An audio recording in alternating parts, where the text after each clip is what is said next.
And finally, and if you don't mind dropping the music down for me a little bit, Cox, I may mention this later in the show, but I wanted to get to it. Um,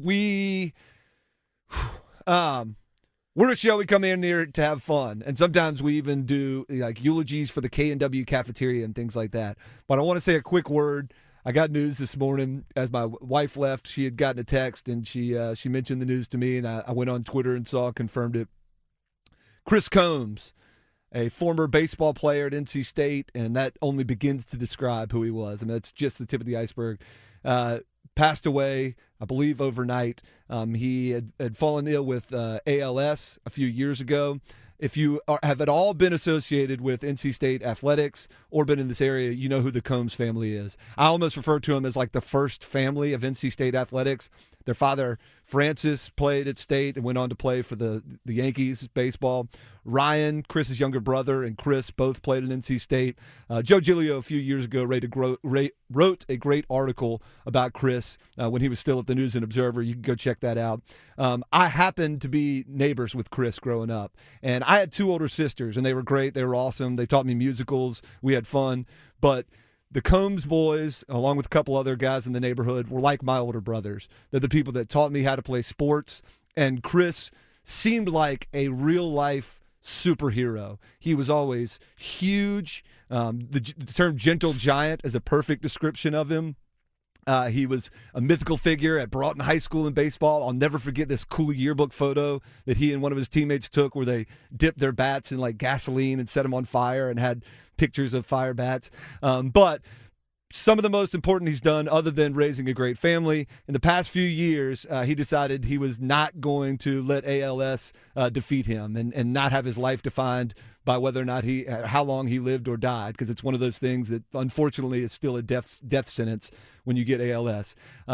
If you've seen the hashtag Team Chris Combs, Strikeout ALS, all the great work they've done, literally raising millions of dollars, that he kept a positive outlook that there might be hope that they might find a cure in his lifetime, but deep down he knew he was raising money for other people. It's especially sad because I don't even know what the official relationship is, but Catfish Hunter, almost like a godfather to Chris, good friends of the Combs family, he also passed away from ALS. And on our street, we grew up on McDonald Lane. This is the second person in 5 years. My good friend Marilyn Blankenship also passed ALS. It also hits home with me. Ryan is a great, dear friend of mine. Again, we grew up playing backyard sports and all these things. Occasionally, we'd be lucky enough to play with Chris, and I would say I loved when Chris played with us because he was the only guy that was bigger than Ryan, and he could bully Ryan around in a way that none of us could. I happened to lose a sister to cancer, so it hits home for me. McDonald Lane has lost just some legends, some heroes. My sister, Marilyn Blankenship, and this morning, Chris Combs. If you get a chance, go to the Team Chris Combs website, find a way to donate. His legacy is going to live on. We're going to find a cure for ALS, and Chris is going to be one of the people that made that happen. My heart goes out to the Combs family. As Goodson mentioned, even if you didn't know Chris, if you've ever listened to a radio broadcast, you've heard the term Francis Combs. He was a spotter for years, famously didn't miss a game for like 50 years. I think he may have just recently missed his first state football game in order to do something with Chris. But the whole athletic community over there has embraced the Team Chris Combs Strikeout ALS cause.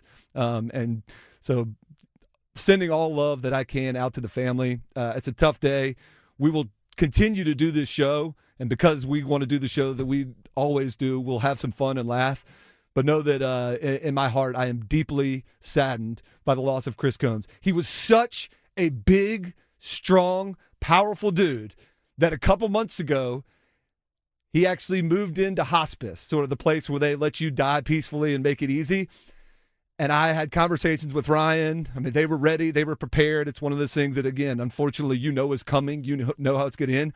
Chris moved into hospice, and then they sent him home because he was so freaking strong, he didn't die when the doctors all thought he was going to die. And that, as much as anything, sums up who he was. Never stopped fighting, got sent home from hospice. And you can take all the tape measure home runs that he hit, all the dunks he had in high school. He could have played any college sport he wanted to. Baseball was a sport. All the big things he did. I feel like nothing defines you more than being told, hey, we're going to help you die peacefully. And then all of a sudden the doctors say, you know what? he's pretty darn healthy. Let's go back and do some more. So congratulations to Chris on a great life lived, on making a difference in the lives of others. And I miss you, buddy. Like I said, he's one of my surrogate big brothers. My heart goes out to Debbie, Francis, Ryan, and his whole family, Gina and their kids as well. So I know there are a lot of people hurting in NC State athletics. Hopefully you can think about some memories of Chris and smile. It's a tough day.